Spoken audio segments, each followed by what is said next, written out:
আজ ছিল জামাই ষষ্ঠীর দিন। ষষ্ঠীর দিন সকালে সকলের বাড়িতেই ষষ্ঠী পুজো থাকে। তাই আমরা সকাল সকাল জাম, বাঁশের পাতা, কলা গাছের বটি সংগ্রহ করতে এসেছিলাম আমাদের বাগান বাড়িতে।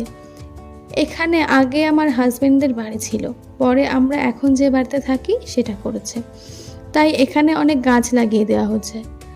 আজকে শুধু বাবা মা বাড়িতে থাকবে, কারণ আমরা ষষ্ঠীতে যাব আর দাদারা কালকেই চলে গেছে।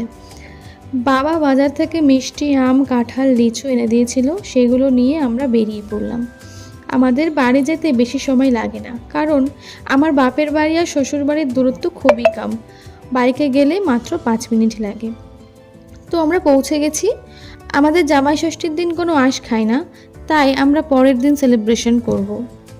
তোমরা কে কে পরের দিন